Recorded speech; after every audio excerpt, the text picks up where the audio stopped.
Good afternoon, ladies and gentlemen. Welcome to race number 7 of the Anti-Stall Racing IndyCar series. Tonight we are at Iowa Speedway for an absolutely ridiculous race around this incredibly difficult track. So we're bound to see some yellows tonight.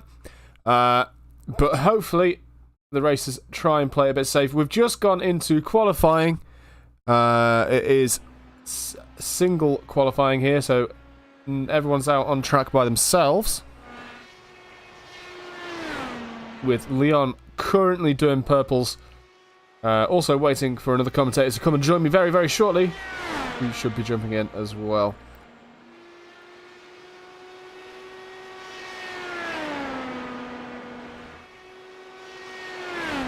Paulo Lopez going P1 now with a 16.9. Doriano just behind with a 17 flat. Benoit 17.1. Paulo Lopez with another purple first sector.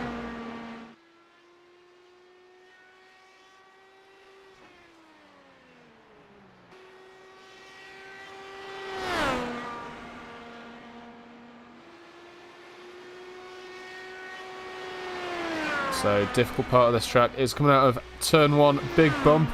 To watch your rear end doesn't get away with you, especially on colder tyres. So all these guys will need to do a warm-up lap and then go for a fast lap. Got 20 minutes of qualifying for these guys to try and get their times in.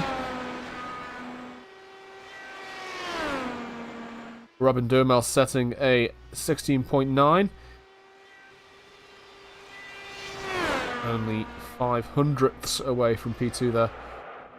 And there we see Alex Richardson into the wall, losing the rear, just like we previously mentioned.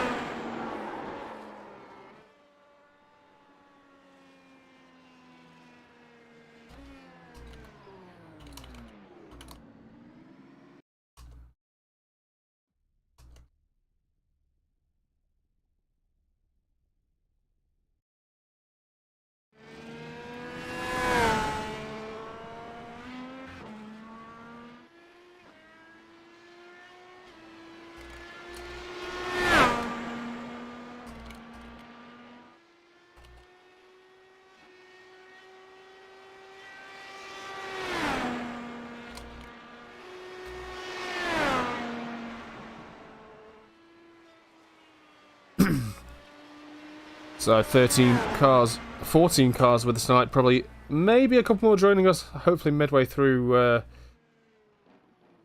through qualifying. Unfortunately, the change in times, obviously, Europeans here have changed to daylight saving, away from daylight saving, has probably confused a few people, which means we always get a few less drivers on the race straight after a daylight saving change.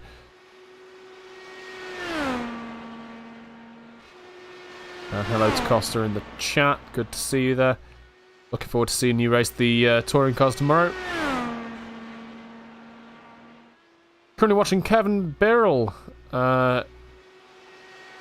As we'd say over here, the bookie's favourite to win, as he sets the fastest lap of a 16.8, and I do believe he's just only got here as well. I didn't see him in practice, so that's pretty mad.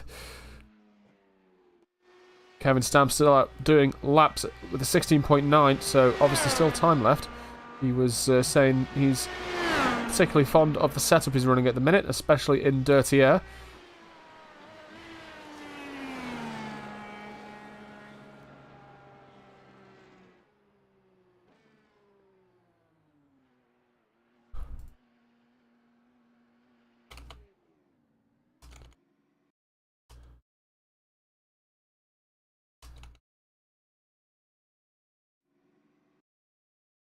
Everybody currently going back into the pits.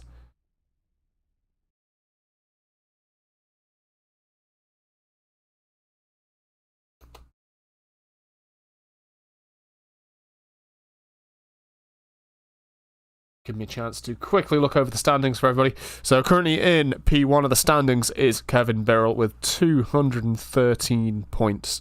So he's got quite a lead from second place, which is Håkon Grebstad, with 174 points, and in joint P2 with Håkon is Doriano Ricciuti with 174 points as well, with a joint P4 with Benoit Favre and Alex Richardson, and also a joint P6 there with Paulo Lopez and Kevin Stamp. So very few points to spare going between everybody here.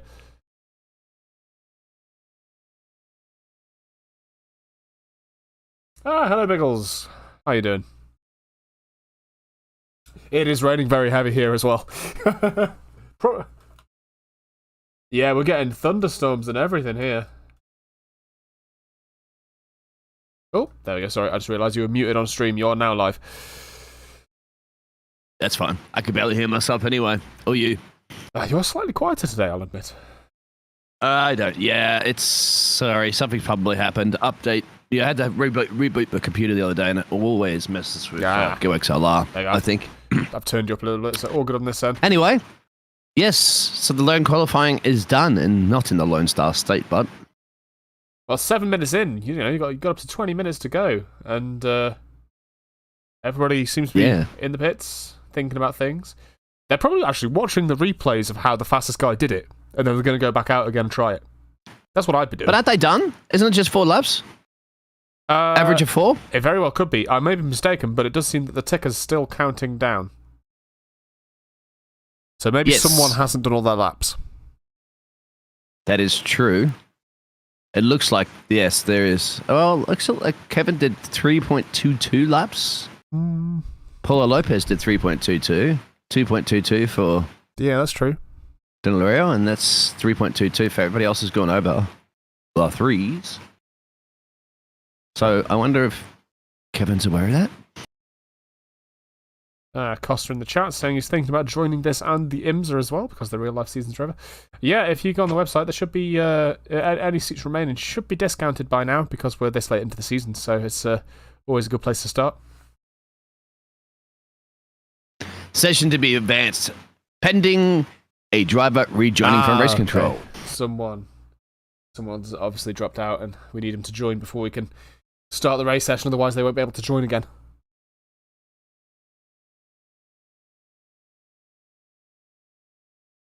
But thank you, Race Control, for letting us know. Obviously, come on, Race Control. Yeah, obviously listening. We would like a thank you back.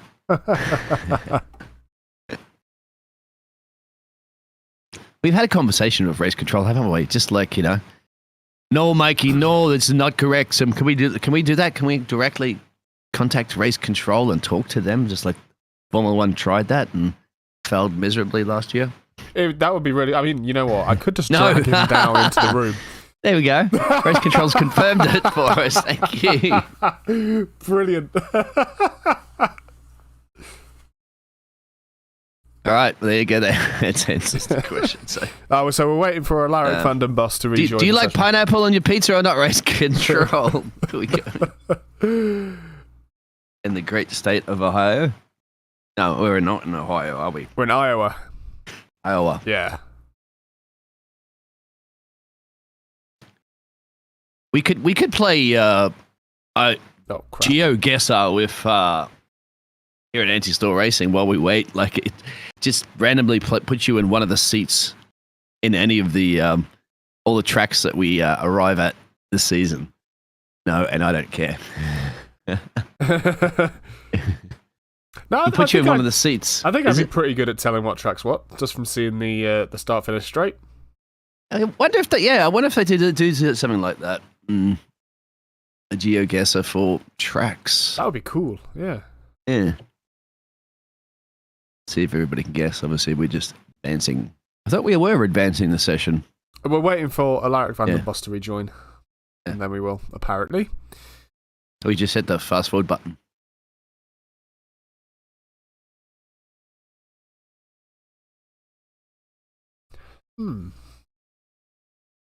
So I wonder what happened to...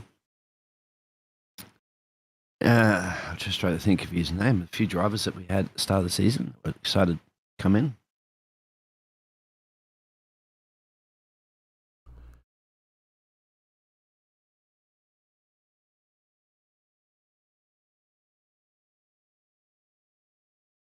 Yeah, I was here for the IMSA race on Friday. Ah, yeah. Week. I was busy running a pantomime while absolutely blind drunk. What were you doing? Running a pantomime. What's that? Oh, you don't know what a pantomime is? That's interesting. I wonder if it's a particularly British or European thing. Oh, God, it's really hard to describe. It's like a comedy theatre show. Let's find a Google definition for this. It's a form of theatre that has a lot of audience participation, where the audience is encouraged and expected to sing along with certain parts or shout out at the actors and stuff. That's the Google definition. Like Rocky Horror. Yeah, Rocky Horror Show. That happens a lot in Rocky Horror. People sing along and throw things sometimes.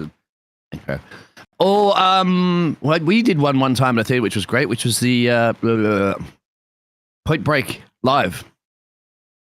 And that one was fun because you pick out your whatever his name is, the lead character in the movie, which is Keanu Reeves.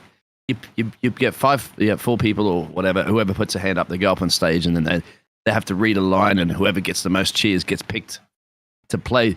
So they end up have to play the rest of the role for it.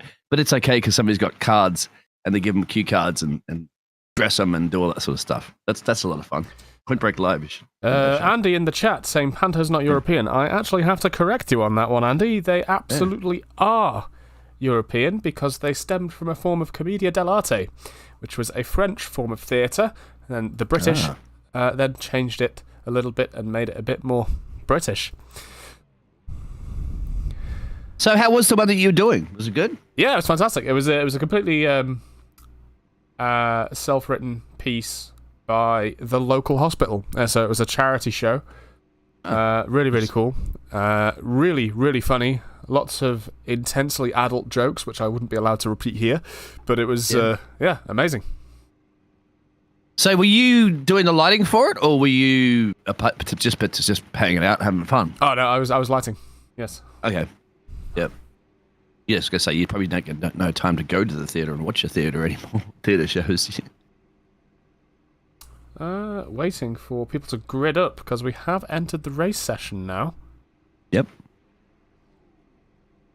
24 hours are going to be upon us tonight. I hope everybody is ready. We were at Le Mans on Friday, of course, for the ISMA series. I really annoyed I missed Le Mans actually because I do love that track and I would have loved to watch that race actually. You could have gone through that drive-through for me. The KFC's still there.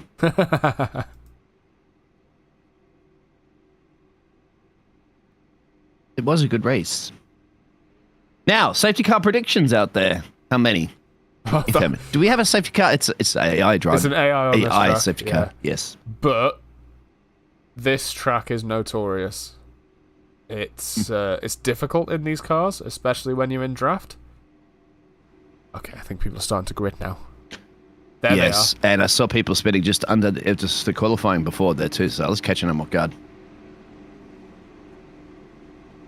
They've started their engines. You know, over in the US, every single race they go, racers, start your engines. Start your engines. Everybody over here finds that a bit weird, but hear them all revving up on the pit lane there.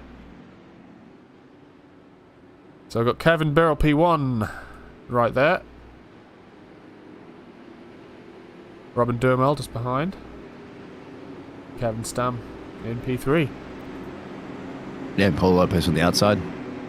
And then Harkin, Grebstab, and Aiden Young. Now, once again, this is Kevin and Aiden's home back in the United States, so he should have the home court advantage. So I'll have, just like the Mexicans were screaming out there for the Mexican driver, of course, at the weekend, they're going to have all these fans out there screaming for the two USA drivers.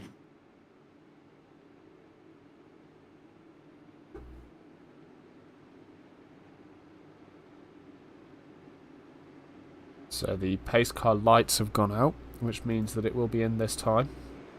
And Aiden Young's obviously been performing quite a bit because the best, I'd have to say, he's got the lowest I rating as well. On 1,276.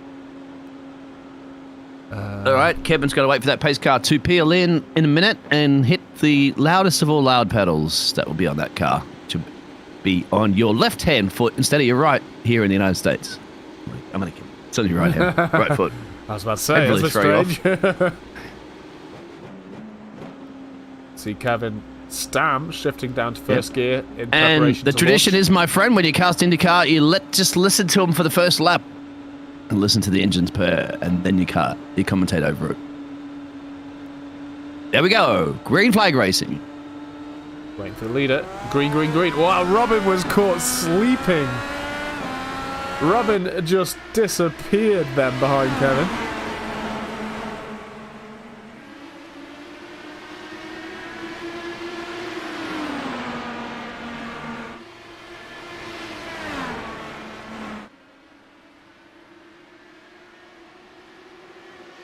So we have both the Kevs are at it again.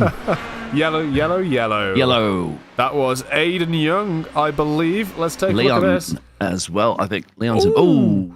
That wasn't Aiden Young. That was Leon, I think. Yeah, Leon hit Aiden, yes. Caused an accident. Now, they look to... I have to slow it down, of course, and have a look at another different angle, but he must have lost it really early. This is just a full turn in here. Let's have a look. Keep an eye out for the yellow car in the middle, unless he gets contact. Oh, yeah, he got a bit of contact there, but I don't think it upset the car. Yeah. Oh, Aiden did actually have a mistake there where he... Wow, Yeah. It was a series of mistakes. Exactly. And just unfortunate that the black and white car, I don't know who the black and white car is there. Is it Sylvie Lazar? Maybe. Looks like No. maybe Van Boss or Flavier. It is Alaric, yeah. Alaric Van Bus. Yeah, and so they've all gone on the pit lanes right now. That's 4 of them. Obviously to repair those damages. Did you say one quick repair? It's usually one quick repair with us, yes. And obviously, you know, we're on oval. Yellow flags are common on ovals. We did calculate that if we don't get any yellows, this entire race will be done in 45 minutes. All right. Whereas generally, these races take about 2 hours.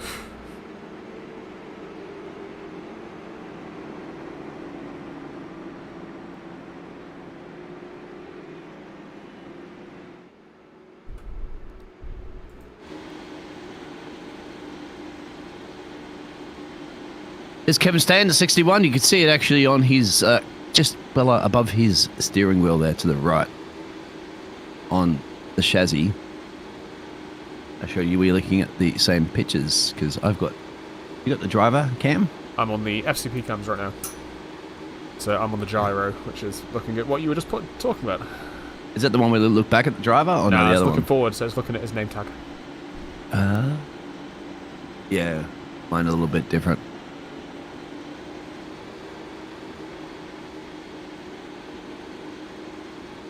Yeah. Caution, caution. Barney's going to be busy. For sure here. Waving those flags. Do you know what I like?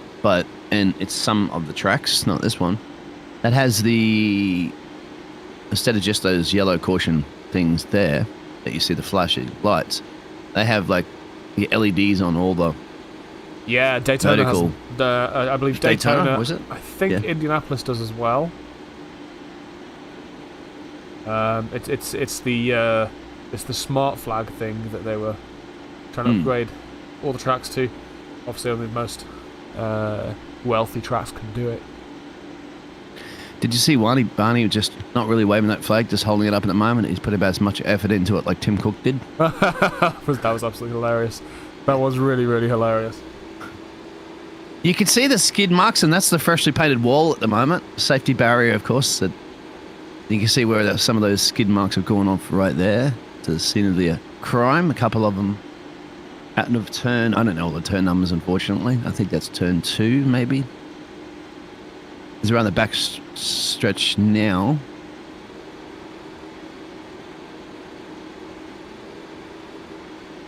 And there's all your caravans off to the right-hand side. You can go camping if you want. Did you bring your camper? Your RV? Oh, I wish I had one. It's very common down here where I am. Fly it over. They must pay a lot to have their RVs parked there, I'd say. Yeah. Here we go. Green flag. Green, green. It looks like Kevin got a bit of a jump on Kevin again. Everybody behind Kevin Stamp looks like they got a good start as well, though. Strange way I heard the green through my ears. Ah. And yet the audio is going through my stereo outside. Anyway. Let's have a look at the movements. No push to passes here. Nope, but Hakon's making a move on Robin right now. Or trying to. It's giving Paolo opportunity there. Paolo just overtook Hakon. Hakon's coming back. Yep, on the inside. And we'll see Hakon. Out flying Norwegian. Cool, calm, and collective, just like the Iceman. Interesting that Hakon kept the inside line then, which is traditionally a bit quicker. But obviously on this track, that's not the case, because Paolo managed to keep the position by staying in the middle of the line.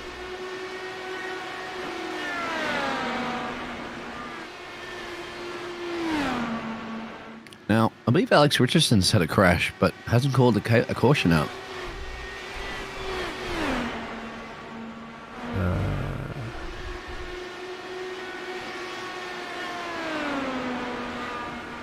Because he's just come out of pit lane right now. I'm just going to reverse this slightly from that point to see what happened to him. Right, didn't quite get telemetry, so I had to... Yeah. Oh, that's a 2-car accident, actually. That is a 2-car accident, yeah. Yeah. And that was after the restart, and that has not caused a caution. It's because he kept moving. He kept moving and kept it off track. Yeah. Very surprising that wasn't a yellow, to be honest. It's not going to be a very easy car to drive. He's in the pit lane right now, and Aiden Young's in the pit lane again. So was it Aiden that he had the accident with? Didn't look like Aiden's car. Aiden's been in the pit lane for quite some time, I believe. Yeah, 5 minutes even. So he would have had a quick repair to use, but from before, remember? Maybe he's elected not to use it. Potentially, I'm not sure. Like it doesn't say he's got out the car. I don't think. Let's just. He has got. Oh no, he hasn't got out the car, which means he's still sat in the car. I wonder if he's saving the fast repair. Yeah, I'm wondering if he's saving it exactly. So doing it early, there's a lot of laps to go, of course, and maybe he's going to wait for some other major accident or something to occur, and then he can try to catch up all those laps. There's going to be a few laps down now. Relatively short laps around here. Yeah, well, everybody that he was involved in an incident with, of course, will have used their fast repair, so I wonder if that's his tactic there. If one of those guys gets into an accident again, he can easily overtake them. Oh, just had another crash from Larry van den Bos. But no yellow coming out. Let's go take a look at that.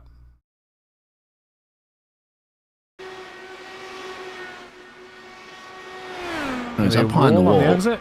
It's come down really low. Ooh. And then, of course, didn't hit. Oh, But that's a shame. Shunt to the gearbox, that is.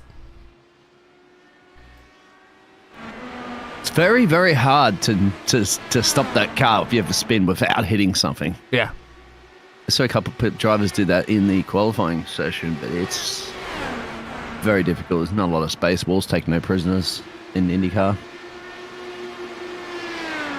In anywhere, really.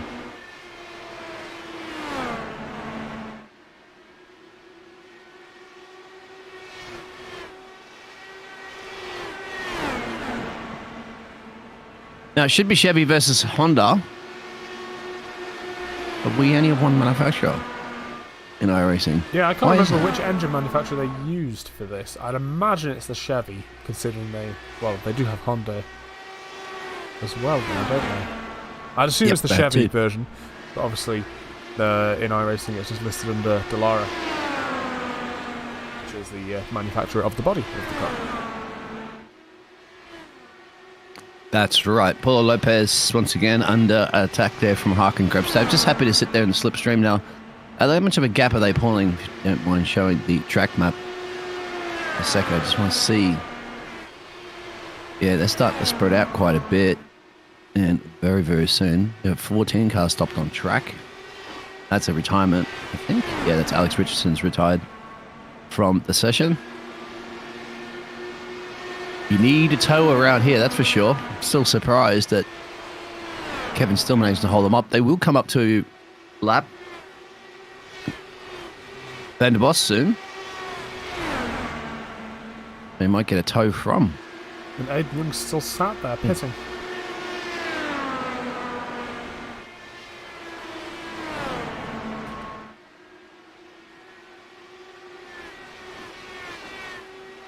Yeah, I wonder if he's like accidentally pulled something out of the wheel or something like that.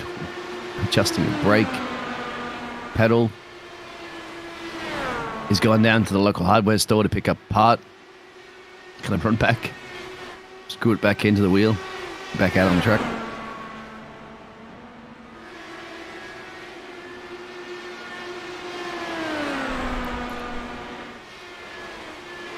1, 2, and 3 now. You can have a look at that battle, if you can. That's brewing up between the Kevs. And this is actually brewing into another battle here as well that you're watching because, ooh. And there's your 1, 2, and 3. So they pulled. No, that's a back marker actually. They just overtook. So there's still the Kevies leading one there, and it's. I like Van Bos that they just overtook. No, Alex gone back in again. Back in the pit lane. Right now. Which is interesting. Lap 29 and 160. When are we expecting the first round of pit stops? Would you imagine? I'm going to go out on a limb and say something around lap 40, I think. Unless there's more safety cars, in which case push it a bit. Pace cars. They're not safety cars in the States, they're pace cars. True, very true. So Paulo Lopez has put in Robin now.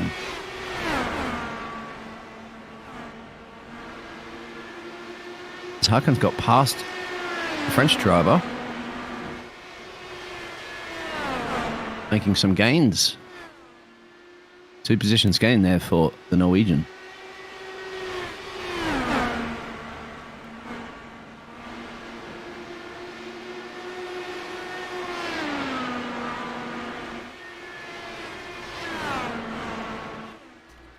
If you want to check that battle back in P6 and P7 as well, please. It's another one that's brewing up. With Flavier, and that's Piazza? Yep, Danilo. Leo Piazza. Where's his other Italian teammate? Not Racington. Oh, no, he's there back in Doriano. P9. Right there. Yeah. There you go. The old dog racing team.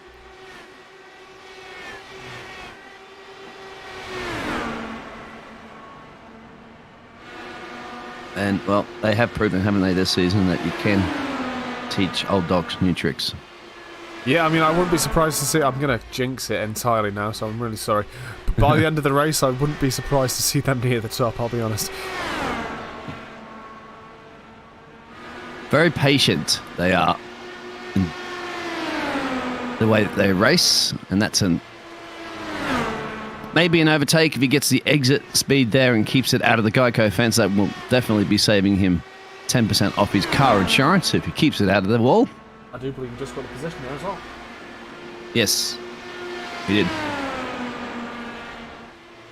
And next up his hit list is Paulo Lopez down the road there.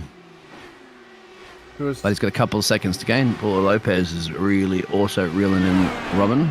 Yeah, Paulo Lopez had a really bad lap there, actually. I don't know what's going on. He's really slowed down. Oh, he's just overtaken the P4 now. Maybe. Not over yet. I think they were lapping. Ah, very true, very true. Yeah. There's the car in the background there. That's the number 13. Alex actually retired from the session, so just seeing who it was maybe Leon.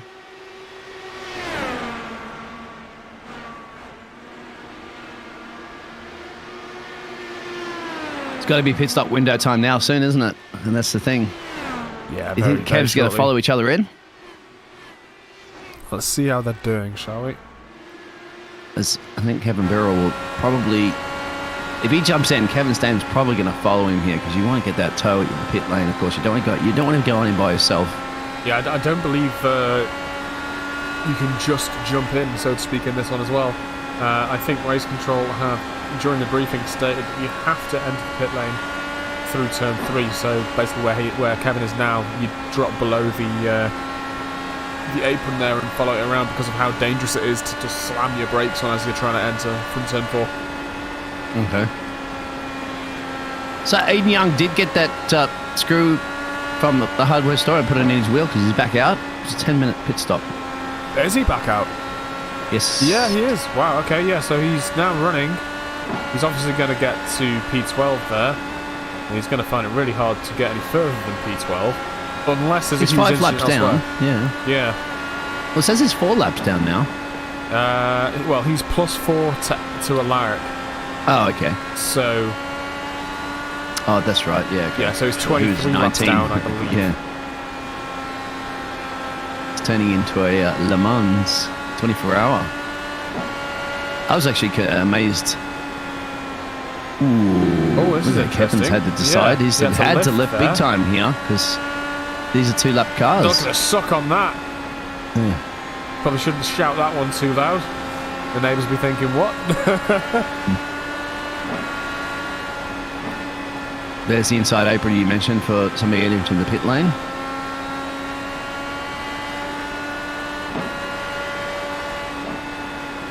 Drops it down to 5th. Because he's in that slipstream there as well too, so you remember you're going to have a much more overspeed. Yeah, and it is the overspeed that kills here because it sends you straight up the banking into that top wall on the exit. Just be super careful.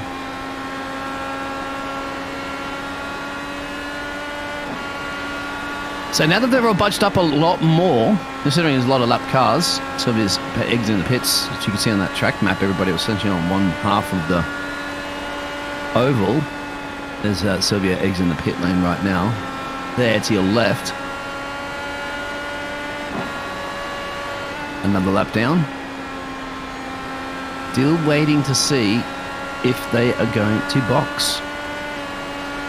Kevin Stam's further back enough to react, no doubt, to Kevin Birrell. He wants to follow him in or not. Further back, here's that another battle brewing. It's quite interesting now that the lap cars are in play, isn't it? Because, I think that's Aiden Young in the middle there, isn't it? Yes, it is. He did manage to just about get out of the way, but he didn't really have many places to go. Because he couldn't go high, and he couldn't go low.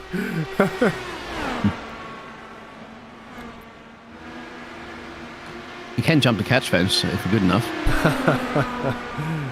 I have seen it before in iRacing.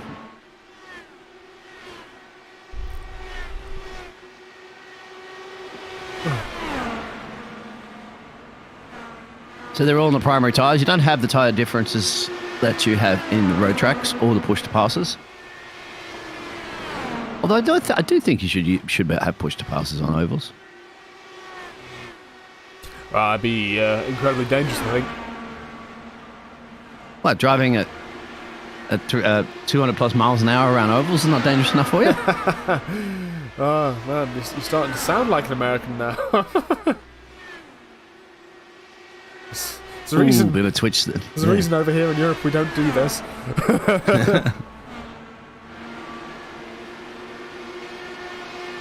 Well, remember Nigel Mansell that wrapped up the Formula 1 season and then went to IndyCar the next season? Yeah, very true. 93, I think it was, and he'd had a nasty crash in one of the ovals, trying to get used to it, of course. And he already had back problems as well, too, but severely had back. I believe he raced in one of the next races with internal injuries still.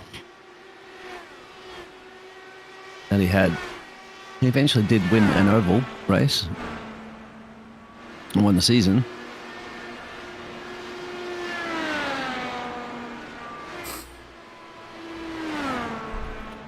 And we're going to see Daniel Ricciardo, of course, in a IndyCar next season. That was the breaking news. No, I'm kidding about that one. Oh, I wish. You got me excited. Who knows? Who knows when Daniel Ricciardo... He might. You never know. He pulls things last minute, remember? Like leaving Red Bull, surprising everybody that season. They were like, you going, where? You're leaving Red Bull? Even Christian Horner was very surprised about that. I remember him making a remark, I think, to the Renault team boss saying, do you have any money left in your budget now that you have to pay for Daniel Ricciardo?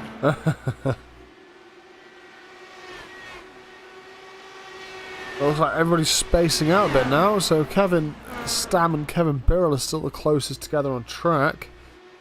And it looks like it's going to come down to pit stops, whether we're going to get anything really interesting. Yes, this is going to be like the early parts of the Mexican GP. Yeah, absolutely. Must admit that was a particularly slow race, I think. Yeah, until the last stages of the race then, and actually started getting exciting again. But geez, that was a snooze fest at the start. It's amazing, isn't it, how race-to-race things change, because you look at Coda the weekend before, and it's amazing racing, wasn't it? It was almost an overtake every single lap. It was almost like an esports. Costa in the chat saying he's got a feeling that Danny Rick's going to go to Formula E. What do you think of that, Biggles? Really? I'm quite sure. Could. I mean, that's the thing is, but Daniel Rick really likes the States. He's very, very popular in the States. I'm surprised he didn't go for NASCAR, to be honest. Yeah, some people are saying he could. Because he could do one of those. I think he would want to be... He wants to... Once again, he travels to the States a lot in his spare time. It's very popular. He likes the States. That's what I mean. I wouldn't be surprised if he doesn't move there. And if he can move there, obviously, if he does anything like IndyCar or NASCAR and Formula E, he's still traveling around the world again. But I mean, taking a year off Formula 1 and then coming back, when's that ever worked before with people? Yeah, true. And especially if the young guns coming in now as well. Get some really quick young guys. Ooh, that was contact to the wall, I think, from Kevin. Just a little bit in the rear right. Hakon has entered pit lane. Leon had an incident there as well. Just going to quickly look at Leon's incident. Didn't come as a crash. That was the wrong click. I do apologise. That's Sylvia. There we go. That's a rear contact to the wall, right down the Geico. And just sends him inside. It went below the apron, which is why I didn't call out a yellow there. I just teleport to pit. Which means he's going to have some towing time to get through now. So Hakan Grebstad has come back out into P8 after his pit stop, a lap down or two.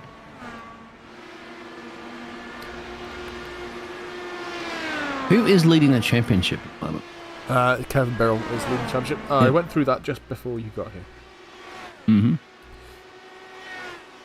So it's Kevin Birrell, then Hakon Grebstad, who is in a joint P2 with Doriano Ricciuti. Doriano Ricciuti, yes, who is currently in P7, and they have just one car between them again, and that's Flavier.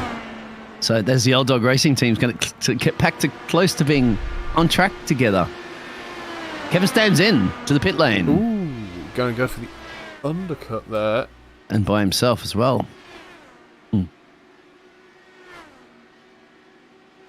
I wonder if that small touch did any damage. I wonder if he's starting to lose the rear a bit too much. And he just feels it is possible with some new tyres. And he's just passing Leon in the pit lane there. Now Leon is 6 minutes into that pit stop, so I guess he didn't have a fast repair yet to use. No, so he's at contact of the wall. Then costing what, 7 minutes now? That was very quick. That was a very quick stop actually. I think he got it right on the mark. Coming up P8. If he can get a tow here, that'll work out perfectly for him. Yeah, I think he will. Pit time was just under 10 seconds. So one of the Old Dog Racing teams in? Yep, Doriano's gone in. Ariano? I think we should be paying attention to the leaders now and see when they're going to come in. Because I think if Kevin has thought about this properly, as in Kevin Stam, I think he's going to be in P1 by the end of pit stops. Yeah, Daniel Ricciardo's going to keep hoping for an F1 seat and wasting his career. You're absolutely right. Somebody wants him in the British GT. There we go. Paulo Lopez and Robin and Danilo are going in. Which means Kevin Birrell with Benoit behind him. And I feel for the poor air jacks, of course, that they have in IndyCar, because they throw those wheel jacks. On the opposite side, they full chuck them. Yeah. Like they must go through them all the time. I have to ask a buddy that works in IndyCar there as an engineer. I have to ask him how many of those wheel jack guns, and it's surprising they work, and then the Formula One ones mess up a lot. They're not chucking them around. So now we're watching Kevin Stam. Let's see if he can get out in front of Kevin Birrell now. Yeah, have a look at Kevin Birrell. He's holding for quite a bit longer. Yep, that's the number 2 car, and definitely it's not going to... He's about to leave. I think Kevin Stam might get this. Kevin's got it for sure. There he where is he? Yeah. There he is. Coming around the pit straight now. Yeah. Slowed down by Hakon. That's not good. There he is. No. Yeah. Right behind Kevin Birrell there with Hakon between them. So if Hakon wasn't there, Kevin Stam would have got that, I think. Yeah, I think you're right. Although it looks like they're all going for it now. So that's Hakon Grebstad to save. So Kevin Birrell, Kevin Stam now behind Kevin Birrell. So many Kevins. Looks like Birrell hasn't heated his tyres enough yet. So we did halfway point, and so that's it. Now I'm wondering if they have enough fuel to go to the end. I'm wondering how much the first safety car helped them. Yeah. You're going to have to probably do a little bit of fuel coasting now, because you're going to be on that cusp of, if they did 78, 79 laps on those first set of tyres and fuel. I see what Kevin Birrell's done here. So Kevin Birrell pitted lap 76. Kevin Stam pitted lap 69, which means Kevin Stam's definitely gonna have to pit again for fuel, unless there's approximately 2 or 3 safety cars. Kevin Birrell, however, if he's clever about it, if he hangs back a bit, if he coasts a little bit, which it appears he's doing, may not have to pit again. He might make it on the one stop. Yeah. Steve Halewood You'd in the say chat saying so. hello. Hello. Evening. Top of the morning to you, evening, wherever you are. On this big ball blue planet. Soon to be a big brown desert planet. Future. Oh dear. That was a bit morbid, Biggles. You know it's inevitable to happen at some point, but we're not going to be around to see it. Hakan leading the race, but he's boxed on lap 64. A lot earlier. Some of the other guys around him, so he definitely will have to come in again. Unless he pulls off some miracle fuel-saving thing. Puts a bit of biofuels in there, or opens up an intake and gets some more combustion air.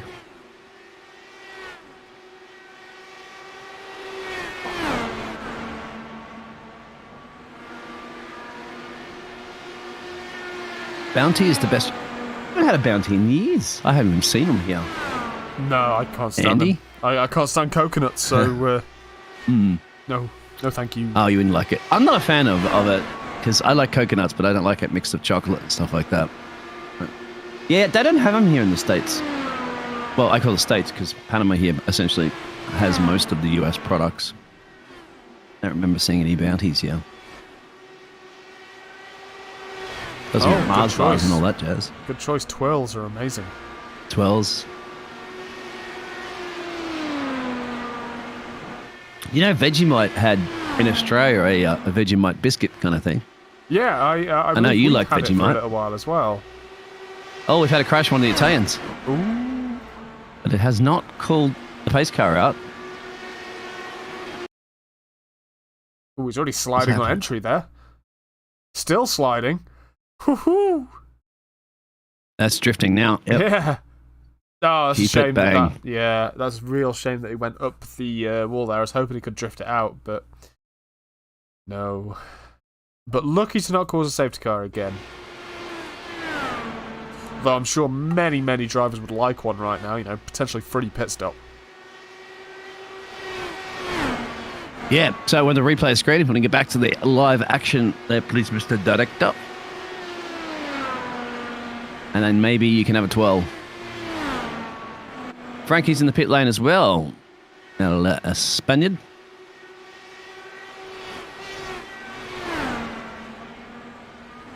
Why am I still on the replay screen? That's weird. Yeah, I'm not. I do. I'll hit the button again. There you You're go. not? Yeah. Okay, that's good. Okay. Thank you. Obviously, we had a glitch in the internet there. Yeah, how dare it? At light speed, optical fibers. Well, apparently the optical fiber, just the optical fiber I have right now, it's just standard optical fiber cable, that would handle half the world's communications of text. Can you believe that?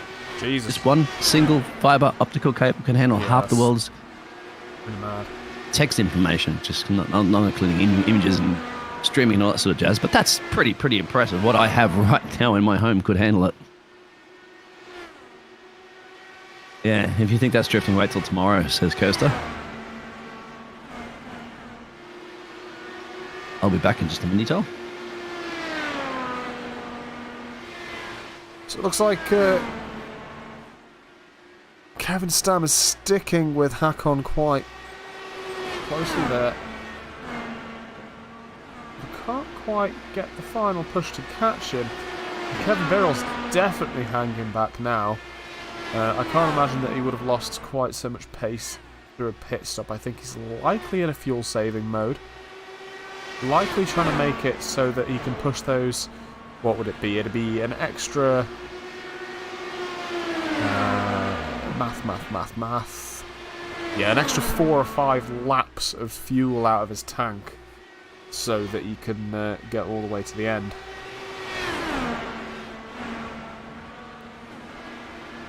Whereas these guys going absolute balls to the wall. Kevin desperately trying to get past here. He's definitely going to have to do another pit stop, which is going to let Kevin Birrell past, especially if he is only doing the one stop.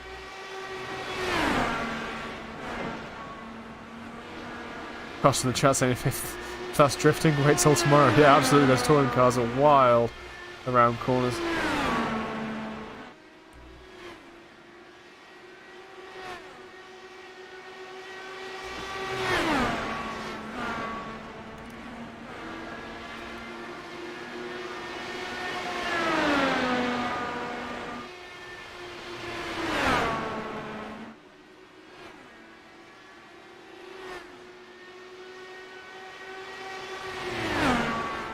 side by side now with Kevin and Hakon. Kevin's just about got the lead, actually. And he just took in front of Kevin. In front of Hakon. I wasn't sure if he was going to make that then for a second. Looked awfully close.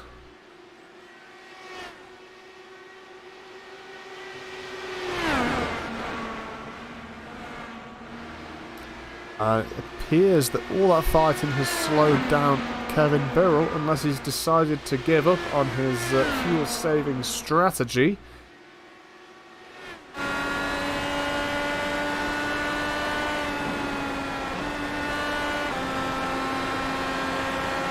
Wow, and all the way down to gear 4 there. We don't really see that very often. Sticking in 5 and down to 4. So obviously got a slight bit of a different gear ratio to what we see from Kevin Stam just ahead, who's going in 6th and coming down to 5th. Strange, but interesting.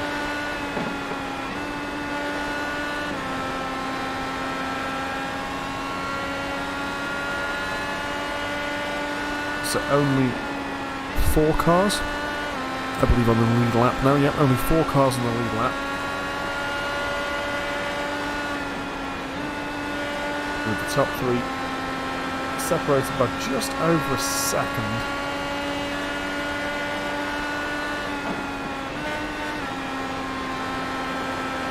Interesting bit of technique there, shifting down to the 4th to just get that rotation as they hit the apex, and then shifting back to 5th again to get that top speed back. Very, very bizarre.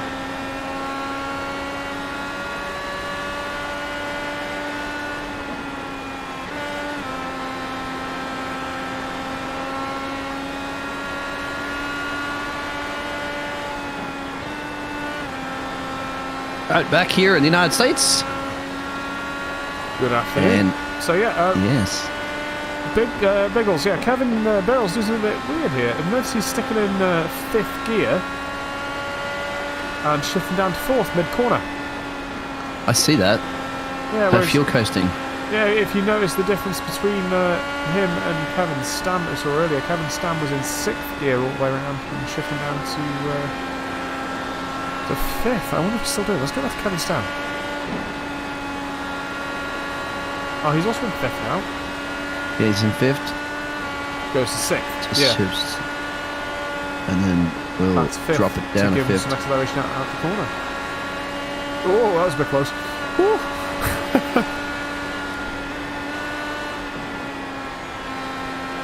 If you guys did tune into the ISMA race on Friday, well, one of the drivers, I can't remember who it was specifically, but it was heading towards the wall after an accident, and then both 2 drivers had come together, and he was heading to a wall, and he already shifted it in reverse before he hit the wall. Wow. So that he could back straight off, which he did once that contact, but it was quite amazing how you could shift all the way down in reverse while he's still traveling forward without smashing the gearbox to pieces. I think, did we see the Italian? Yes, he's had another crash again. And he's back in the pit lane. Same 14 car. Not having a good day. That's our championship, I think tied in the championship too, if I'm not mistaken. Oh, wow. I think he crashed out of pit lane. Yes, he is tied 2nd in the championship currently. This is definitely going to hurt that championship host. Does he crashed out of the pit lane? It appears so. Let me just speed this up for us. Cold tyres really are... It's going really slow. He's pulled off to the side. I wonder if he got some damage and it wasn't repaired. Ah. Yeah. Leon, unfortunately, is still in the pit lane then. As the Dutch driver's been in there for, 20 minutes now? Yeah, I think what he might be trying to do is... Yeah, he's still sat in the car. So if he finishes repairing his car and manages to do enough laps, he'll still get points. Points, yeah. Yeah. That's a good thing. I'd say that, because why not? You were already committed to do 160 laps here anyway, even if you're first or last. You already committed your time, so you might as well see it through, I say, and then get some points hopefully for it. Either way, if you do get it fixed, get out there and get some laps and experience in, because you're doing going to put a lot of practice laps in anyway, all right, when you're not racing. So that's what less people quit sometimes because of frustration. But once again, I always say it's just doesn't matter where you are on the track. Just get the practice in. Once again, you were already committing your time anyway to race right now. 120 we are almost out of 160, so coming down to the final 40s. And whether or not we're going to see if this fuel saving has worked for some of these drivers. I don't think if Haken pulls that off too, after gaining 3 positions there, 94 car, that Haken Grebstad, the Norwegian. He boxed on lap 64, so that's going to be a massive stretch if he can pull it off.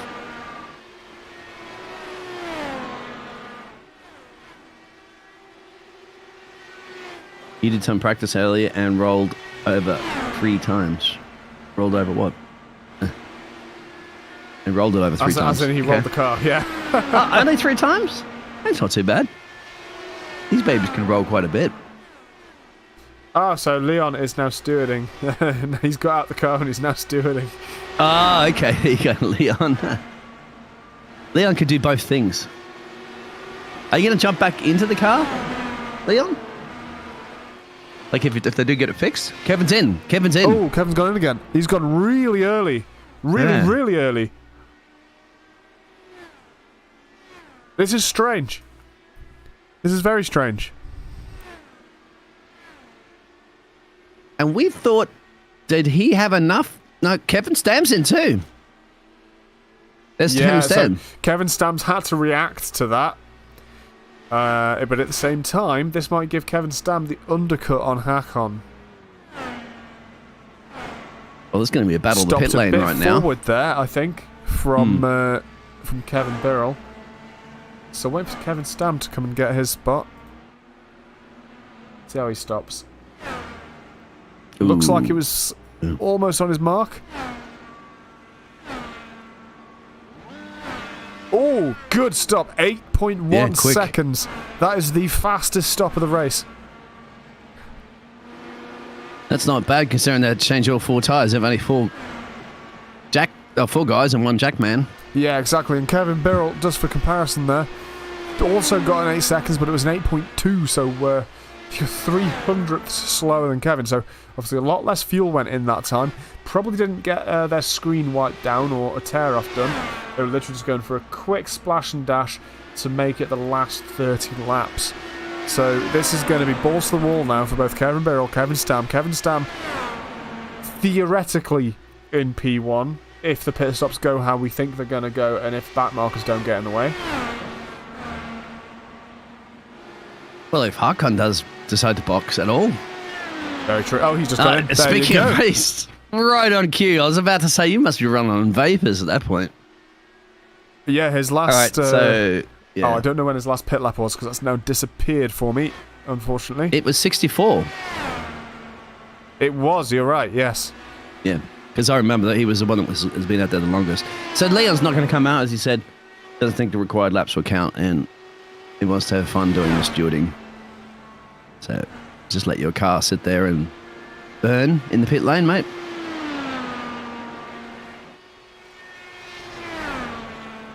Still have, you can't return the fuel.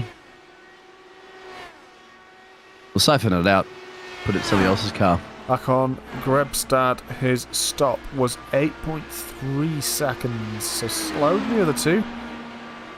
But I do believe, yep, he has still got out in front of both Kevin Stam and Kevin Birrell with a 2-second gap. Yes, with a 2-second gap. He did come out in front. Wow, that's amazing. Yeah, he's really planned this out. Like, yeah, I wouldn't have thought by the end of today we would be seeing, Hakon staying in P1 for as long as he has done here, especially with the likes of Kevin Birrell absolutely hammering it behind him. Paulo Lopez has gone in. Will Piazza follow him in? No, stays out. Then Leo now becomes the leader of the race, but we don't think he can go to the end. And Benito Flavier as well. He boxed on lap 78, so the French driver is in the... No. So Paulo Lopez pit is lane, pitted, which is Yep. given that P3 back to Hakon. Waiting for Benoit and Danilo now to pit. Yeah. Who both pit We'd on. expect them to have to pit. Yeah. 74 and 78. So So, they're gonna have not to. enough. Which is a shame, really. Benoit, if he could have lasted 2 more laps, could have made it to the end of this race. What do you mean 2 more laps? Oh, you mean... If Benoit could have made it 2 extra laps on his first pit, he would have made it to the end of the race. Unless that's what he's trying. He might be trying it. Who knows? You know? We definitely don't know. Well, we haven't seen him. I'm coming on his lap times. Well, Hakon's about to get him. Let's have a look. We're trying to get So him. he's been doing 17 sixes, so it is a little bit slower than some of the guys around him, but not that considerably slow. He's putting up a fight, but yeah, he's not yielding at all to Haken. So if he is trying to fuel save, you'd think he would want to tuck in behind, wouldn't it? But I don't think he wants to.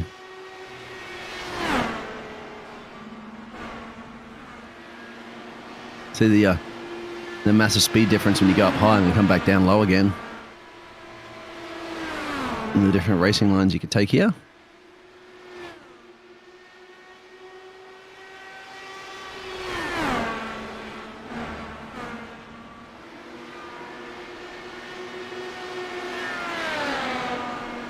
Now with 20 to go, it's up to the Kevies. There's Kevin Berrell still tucked up there behind Kevin Stam. But they're going to be full-on racing for... This is for position, of course. There's no more pit stops come out of these two. Unless you do happen to tap a wall. Oh, Kevin made a mistake Yep. there. As in Kevin Stam. Which has let Birrell go through. Side by side for a little while. Ooh, that was very close. Very glad I clicked on that TV camera when I did. Because that was really, really close. Kevin Birrell looks like he's going to try and keep this position now. Kevin Stam right behind him in the slipstream.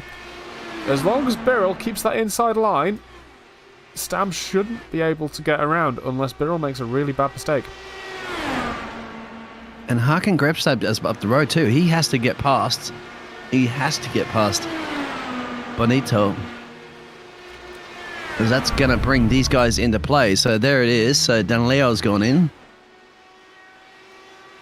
But yeah, remember Haken Grebstad is battling for the lead of this race. And he needs to pull this gap to these guys that are slowly reeling him in, I think, now on those laps. You can see it's down to 2.8, 2.7. And That's can we 'cause just Haken really quickly did get appreciate past. how much of a gap Danilo had then as well? Like how long it took him to be dropped down behind Kevin.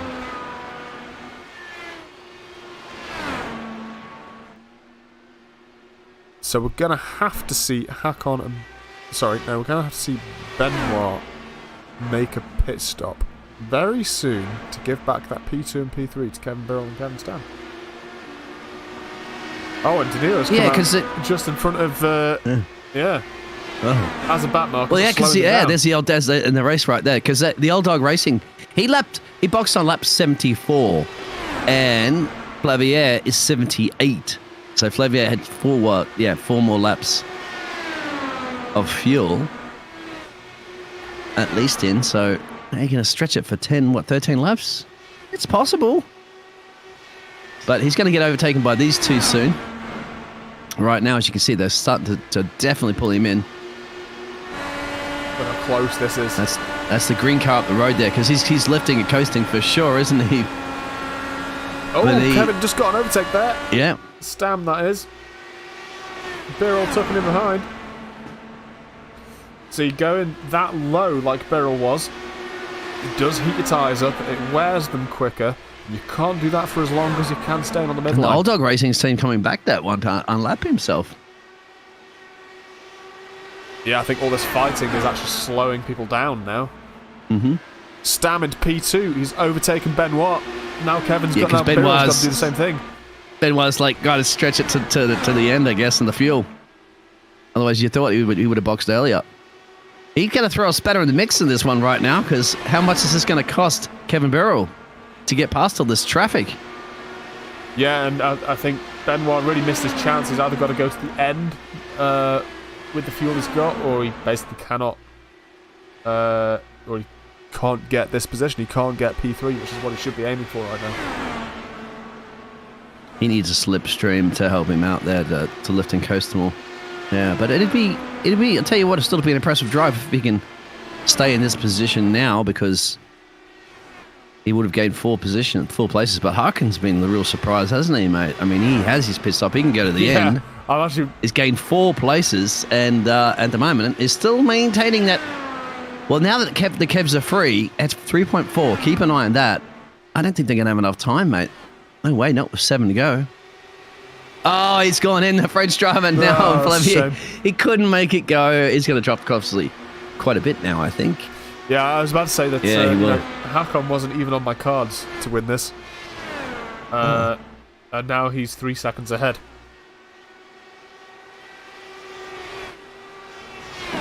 Yeah, absolutely impressive, isn't it? Like, just that overcut, it's paid off.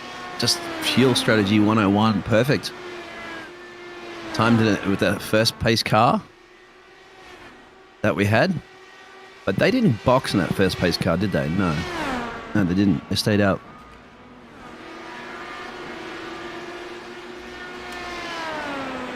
And I think, I don't know, Kevin Burrell's chances right now of getting Kevin, the other Kevin, perhaps slim and none, and Slim's already left town.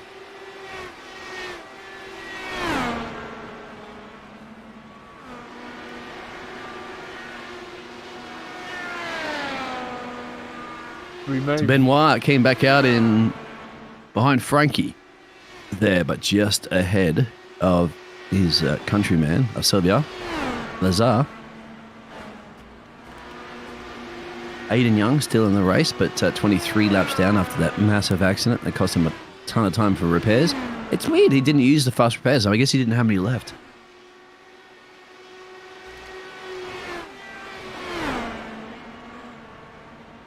What do you think? Yeah, I think we're currently sat on our final podium here, unless Birrell pulls something out of his sleeve. Yeah, because he's got the lap car to get past here anyway. Yeah, exactly. So that's one you have to do with 1 to go. No, Hakan Grebstab. Well, he won the first race, didn't he, of the season, and he's now performing in the ovals. Because there it is. Barney will be waving that flag for the final lap, for the final time here at Iowa, this season at least. And he's done it. Pulled it off from the Kevins, leading the race at the start there. Both Kevin Stam and Kevin Burrell were leading. Kevin Burrell, of course, was on the pole, and Kevin Stam was on the second row there. And they were leading 99% or 80% of this race. And then Hakan Grebstab pulls off a wonderful mastermind strategy to take both of those points and positions away from him. Really hoping we're about to get some donuts. Give us some burnouts, please. Absolutely. You deserve it, my friend. Hey, there it is. Thank you. Right on cue. I always say write your name, initials, in burnouts. The 94 car there as well. Yeah. That's almost a perfect circle. Well, there's multiple circles here. Kevin and Power side by side in the Anti-Stall Racing liveries, which obviously can be obtained on Trading Paints. Just search for Kevin Stam. I thought you'd search for Anti-Stall Racing. Well, it's under the person who made it, and Kevin Stam made these. I can still go. It's going to blow his engine soon. Yeah. You only have one engine for the whole season, so if you blow it up, that's it. Right, I'm going to try and get hold of a couple people on the in the chat. That was actually a relatively short race as well for IndyCar for us, so 52 minutes in total. So it was only 7 minutes longer than we predicted. Very, very good for IndyCar. It's been very, very long recently. Yeah, because a lot of those we did have a few incidents, but they didn't justify their pace car, which was quite good. So we can continue with the green flag racing. Oh, we should probably put the results on screen. Although a late pace car, well, a late pace car would have definitely helped Flavier, because he could have probably gone to the end on that as well. He was probably sitting there praying for a late safety car.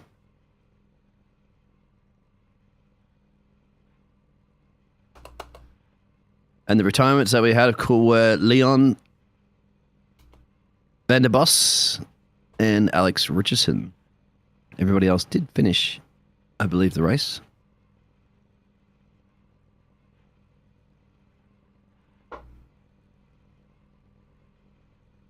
Just waiting for a couple of guys to get ready for interviews.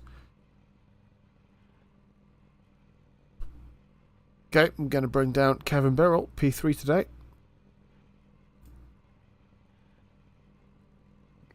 Yo! Hello, yeah, congrats on the P3, Kevin. That was Yeah. pretty Thanks, man. interesting race, actually. Yeah, it was actually it was really good. Yeah, I mean, I expected you know, all these guys actually to be pretty fast today. I figured they would be, and actually I was expecting a lot from Danilo, because I know that he you know, has run here before in IIS. And Paolo as well too, but I didn't know if Hakan and other Kevin were gonna rise to the challenge. I know Hakan is not necessarily the biggest oval fan, but hopefully today's race convinced him that there's some merit. I think Iowa, I mean, for me personally, I think it's like the best oval, at least for IndyCar, just because like maybe not so much in the night race with, you know, the tire fall off. It's still there, but not quite so big. But it's such a fun track. It's just you're like constantly on the weight jacker trying to keep the car in a good window, and it feels like you're gonna just die the entire time. So it's Yeah, really fun track. You know, in and out of traffic, it's like you get into the aero wash, and it's like wham, you know, the wall is coming right at you. So it's really fun. I like it a lot. Yeah, I mean, I was watching practicing, and you know, there's people everywhere, so you can clearly tell it's quite a difficult, difficult track. Yep.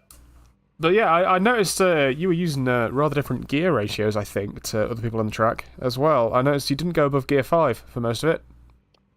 Yeah, that's part of that is, you know, I have it set so that, you know, you're kind of like pretty much maxing out gear 5, because, obviously if you're, you know, well, maybe not so obvious, I don't know, but, you know, messing with the gear ratio at an oval like this is kind of important, because if you're parked at the very, very top of your RPMs, you know, you're going to have a little less traction, and it's going to pull you, you know, just a little bit more towards the inside. So at least for me, I found that, you know, being right at the top of the RPMs and getting just a little more like, maybe you want to call it like a mechanical slip towards the inside. Once your tires start to go, once your tires start going, especially with the way that the you know, the oval differential works, or lack of a differential rather.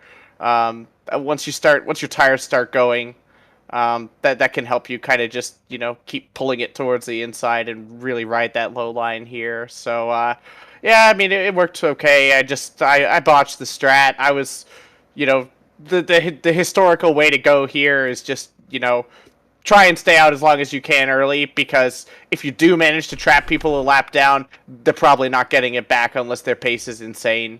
Yeah.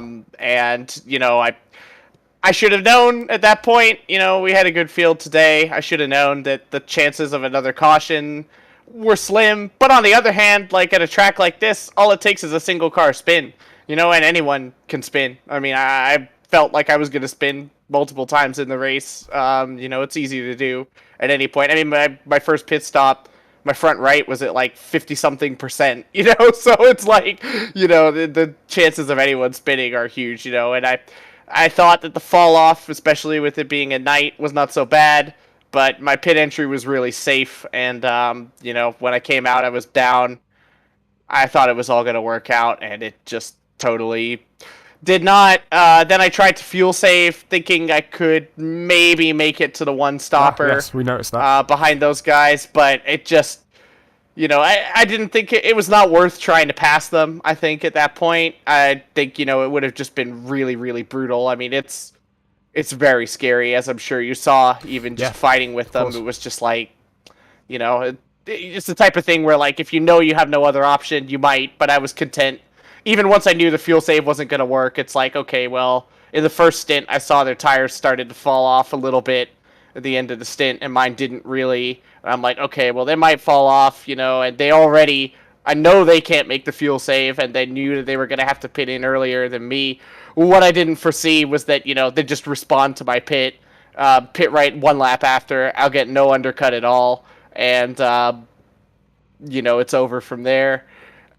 I thought there was a chance, but I mean, there was not a whole lot I could do at that point, and I mean, it was really intense. It was really good. I mean, that was an awesome oval race. I think if you have to convince anyone that, that there's something to IndyCar at ovals, I mean, something like this today, that's just a killer battle. I mean, it's really intense here. Well, have a good one, guys, and I'm looking forward to. Where are we going next? Watkins Glen, my favorite track. Oh, well, yes. Okay, yeah, well, yeah. I'm not gonna lie. I have a hyper dock for there, so I'm ready for that race. Yeah, I love the track. Although, granted, it's a hyper dock for Watkins Glen boot, not Cup. So oh wait, no, we are going to boot. Never mind, it's officials that are going to Cup. So see you there. Regards is all I have to say for that one. Catch you guys around and have a good one. Cheers. Thank you very much. Congrats to the winners, of course. That was amazing. Cheers. Okay, Biggles, I'm going to drag in our P2 now, who is Kevin Stam, if you want to take it away. No, you've got it, my friend. Kevin, congratulations on your P2. How was your racing? It was sweaty. My right shoulder and my left hand is hurting. But, oh man, it was worth it. Jeez. I'm a little bit disappointed. First stint, I managed to stick behind Kevin really well. My setup was absolutely beautiful in dirty air. Like major props to Major's Garage for that one. Absolutely beautiful. But in clean air, I just didn't have the confidence in it. So first stint went great. Second stint, I caught up to Hook on and went to stick behind him. And then third stint, I came out and 2 seconds behind Hook on, and I just had nowhere to go. I lost like 2.5 seconds ish. And just fell into nothing. And so Kevin called me. I had dirty air again. My car felt alive, and I could do things. Yeah, well, it looked like a really, really good race for you anyway. Especially on the pit stops. I think you're a bit tactical on your pit stops there, weren't you? I tried to. Especially after the first pit stop, Hugo went in early, and I saw him come out like 3 seconds ahead. I was like, oh, okay, that's not happening again. So second time I saw. I think Birrell went in, and I went in this lap after to come out hopefully between them, and that went pretty well. But yeah, I practiced it, I enjoyed it, I liked it, and I'm finally happy to end up in the broadcasting booth for once. Yeah, it's taking the time, but you're finally here. Yeah. Did you nudge the wall, by the way, at some point? I think Biggles pointed out you nudged the wall at some point. Did you get any damage from that? I think I hit like a 2x. I got a little bit of top speed damage, I felt like, but at the same time my tires were also kind of dead. It was at the end of my stint, so yes, I may have lost a little bit more there than I wanted to. Did take my fast repair, so I did have to. So I guess it was damage, but it felt like it got repaired, so that wasn't bad. And were you really surprised about Hakan Grabstab's overcut? Because it kind of surprised us, I think. I'll be at the commentary box. We thought it was between you two guys battling it out. He just came out of nowhere. And yeah, no, I think after the first stint, he had a really good pit stop, and he came out basically back in the battle. And that might have been to the damage I had, and maybe not as great as a pit stop, but he came out in the fight, and that was a bit surprising. But once he got there, he was just fighting there. He was great, and I got to say, mad props to him, because I've seen him in the previous ovals, and he wasn't really there. But he really improved into this one. So, mad props to him for winning the race. He absolutely deserved it today. Amazing. Yes, and well, congratulations for your P2. How are you feeling going into Watkins Glen? Or the Glen. I'm just, The still Glen. early in the morning for me, okay? It's 3 o'clock in the afternoon. It's been a long day here, but I'm looking forward to it. It's not my greatest track. Probably a polarizing opinion, but I've driven it so much that I'm kind of sick of it.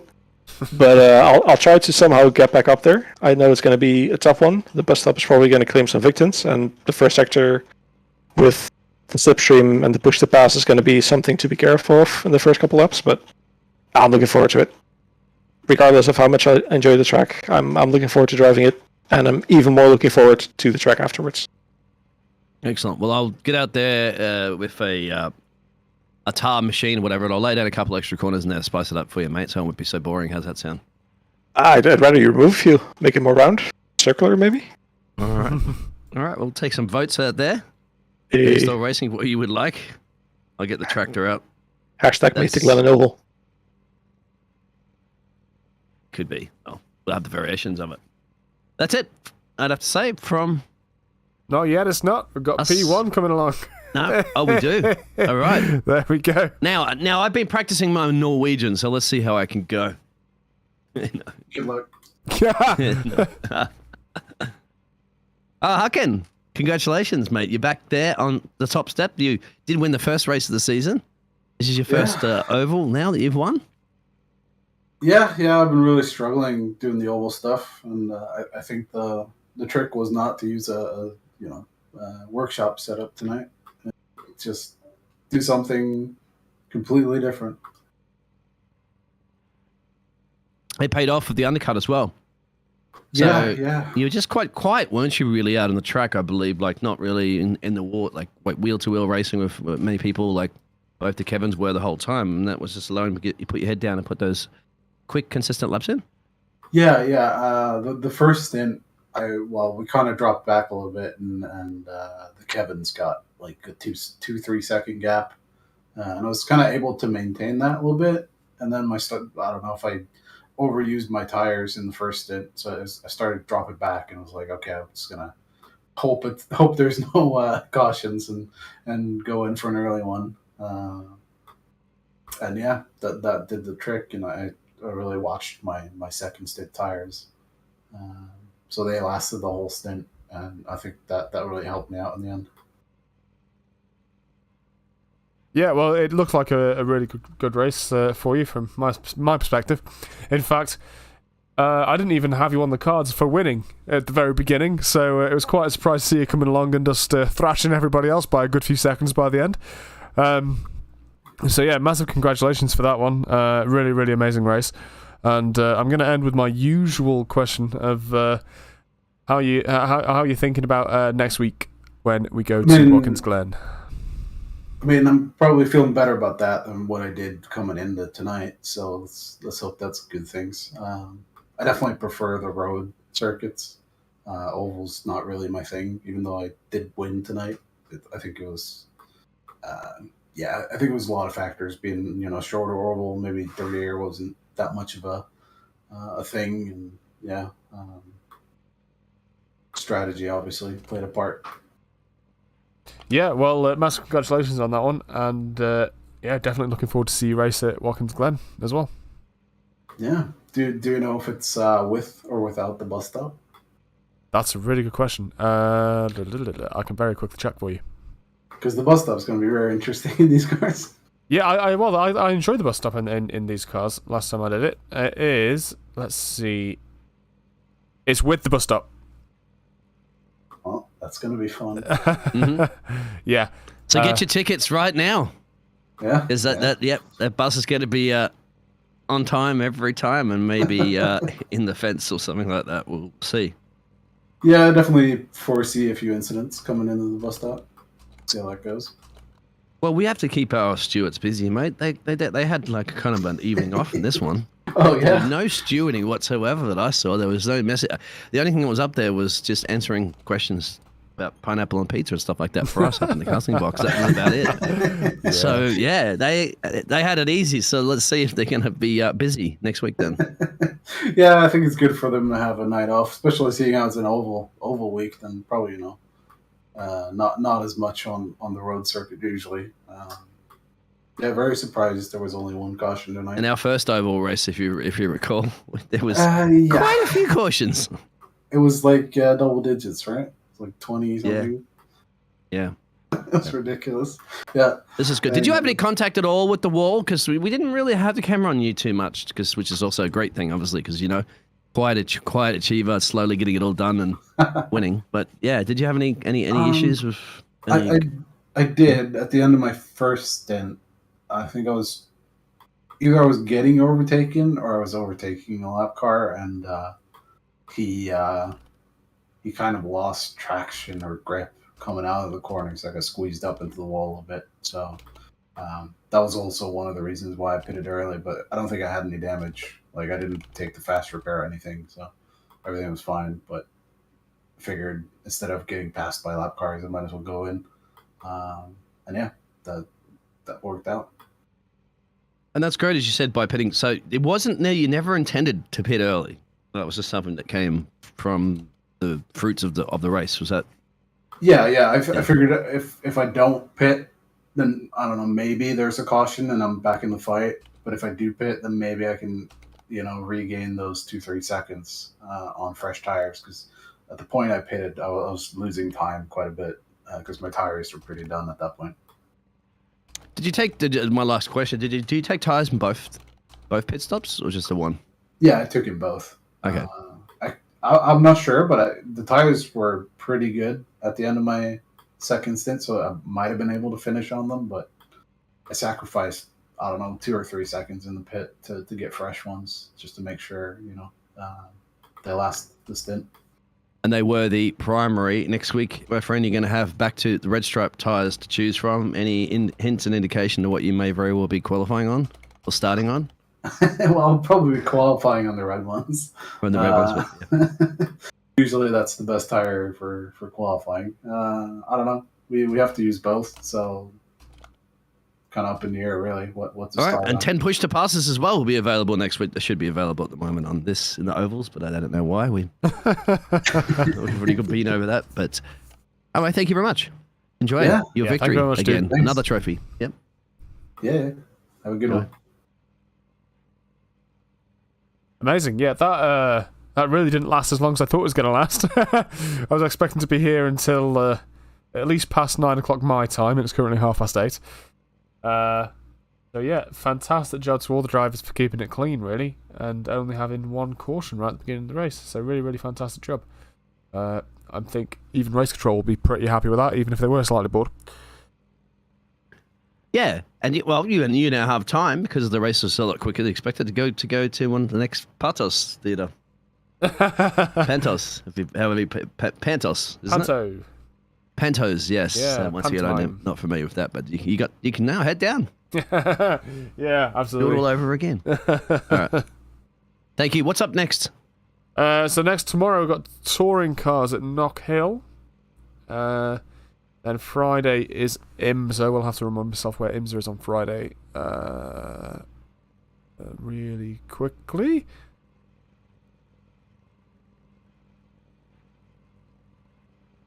Oh, Barcelona, Catalonia. I do like that track. I know it's a love-hate relationship with that track many people have, especially that last chicane. But I do rather quite like Catalonia. So that'll be IMSA on Friday. And then, of course, back to IndyCar next week on Monday at the same time. That's now 7 p.m. GMT. The time zones have changed because of daylight saving, but it is 7 p.m. GMT, which means if you're in the UK or Europe, you just have to turn up at exactly the same time as you did before. As in the same number as you did before. It won't have changed at all. But it does affect us over here in the Americas. It absolutely does. You're now 1 hour later 1 hour, in the US. which is good for me. I get to sleep in more. I love it. Yeah. Cool. All right, excellent. Well, thank you everybody for watching, and we will be back tomorrow with some lovely touring cars. So thanks again, and we'll see you next time.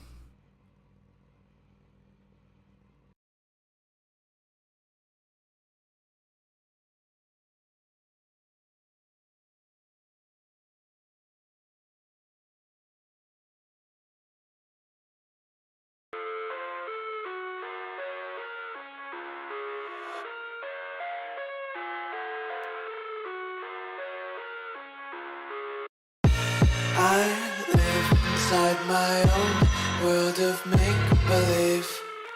Kids screaming in the cradles, profanities. I see the world through ice covered in ink and bleach. Cross out the ones who heard my cries and watched me weep. I love everything. Fire spreading all around my room. My world's so bright, it's hard to breathe, but that's alright. Hush.